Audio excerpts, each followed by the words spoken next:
Hello, people of the internet, I'm Mo the Plan, and welcome back to the Legends World Cup. We're really getting heated in Group A now, as this game holds a lot of implications. If Peru win, they are pretty much guaranteed a place in the next round of the Legends World Cup, and Brazil are likewise. Although Brazil, I think, are certainly guaranteed a place as long as they win today. So yes, a lot at stake in the Estadio Nacional in Lima, the Peruvian capital, and yeah, the national anthem's going. So how has the tournament been going so far? Well, I have to say things have been very unexpected, and for more than one reason. But yeah, so I really don't know what to expect. I normally I would just say Brazil are going to win. However, home teams have shown that they are incredibly strong in front of their own crowds, so that's not a given by any stretch of the imagination. Yeah, so just listening to the anthem finishing, and it's Brazil have suffered a 3-0 defeat to Australia, but aside from that, they have looked convincing so far in this tournament. But anyway, yeah, here we go. The lineups, no changes as usual. It is Ibanez with Pizarro, Solano, and Farfan up front. Overall, it's a very strong team, and this is the team they're coming up against. An absolutely legendary squad: Tafarel, De Guia, Ronaldinho, Garrincha, Pele, Romario, Ronaldo, Zico. Some of the names on show today, and it's going to be a South American showdown to remember, I think, as we're ready to kick off. Just seconds away now, and here we go. We're underway. Peru versus Brazil for a spot in the second round of the Legends.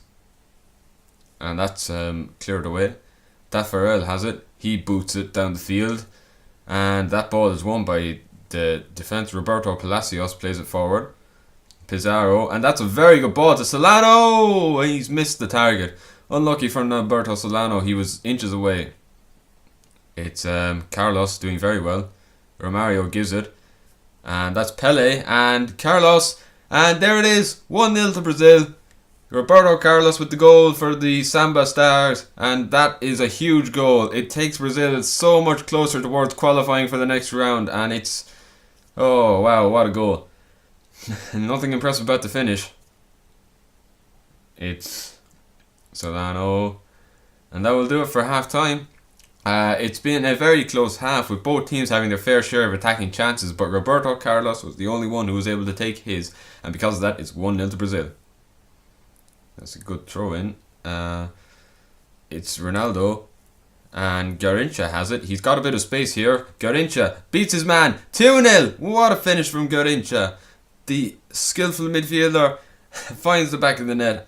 What a goal from him. And really, there's nothing that Ibanez could have done about that. But oh, fantastic finish. He was allowed a lot of space, but he took advantage of that, and that's huge for Brazil. Peru now don't look like they're going to stop him, and it looks like that trend of home teams winning is about to be broken today with this goal from Garrincha. What a finish. It's Palacios gives it forward to Pizarro. He sees a run out in the wing, and that's a very good ball forward. Solano again. What can he do with the ball? He's looking for someone. He sees Pizarro arriving in the box. Pizarro, header. Oh, and it's crept in at the post. And that's a goal back for Peru. It's not going to change the outcome of the game, but there might be still time left, actually. I didn't realise it was that early in the game. Pizarro might have given his team the chance to crawl back into this game, and it's a brilliant run down the wing here. Good crossing from Solano, and good header from Pizarro. Bit of an ugly finish, but can't deny the goal. It's down the wing. Ronaldo now. Can Brazil turn on the Jets here? Santos plays it in. That ball is kept up, and oh, what a save from Ibanez. The ball being knocked around the Peruvian backline, and there it is. There it is now. 2-1 to Brazil. They are through to the next round. It wasn't as pretty as they might have hoped, but they have done the job just as well. Brazil 2, Peru 1. The final score from the Estadio Nacional del Lima. And after that game, we had two more games to get to. First off, Australia and Cuba. And now Cuba might be mounting a charge towards the second round. We don't know. I was holding out hope for them. But Australia were quick to dash that hope. I mean, they are pretty lethal in front of their home audience. So Brett Emerton was first off the mark there for the goals that would come in this game. So yeah, Brett doing pretty well for himself to get that goal. Well done to him, I suppose. Anyway, then it was it really didn't get any better, I suppose, for the really didn't get any better for CUB after that, because Johnny Warren was next. And Johnny Warren, this Group A was I think the only group where every team has players that look exactly like what I wanted them to. Every other group is just nothing. But anyway, Mark Viduka then added to Australia's goals. So it was 3-0 before half time, and I realised then Cuba weren't going to do that. Now, this doesn't mean that they're out by any means, and there was still time left in this game for them to improve their goal difference. But Australia had other ideas, since they needed to make up ground because they lost 5-0 to Hungary on the opening day. So they were doing that all right. So that's Mark Viduka again with his next goal, and it's all looking good, very good. And they weren't done. No, they weren't done yet. They're still piling on the pressure and piling on the pain onto Cuba. Inchausti must be wondering what he got himself into, because Tim Cahill then scored. It was 5-0, and on the bright side, I will say this about Australia: they stopped there and they did allow Cuba to get a few chances at goal throughout the game, so they were a bit generous in that regard. However, not very good. Just wait for this game to end, and so Cuba. I've done 3 match days so far. This is 4th. So Cuba, they have to get a win away in Peru, and if they do that, well then they could potentially qualify. But a lot of it hinges off this result here, right? Because Hungary will have a chance if they beat Nigeria here. Because Nigeria, as the result stands, they are eliminated. They are the first team out. Congratulations, Nigeria. Very well done to you. You are the first team eliminated from the World Cup. That should have really gone to Cuba, without anything, but somehow it's come down to this. So anyway, but Nigeria do have a chance, because if they win here, Hungary are out.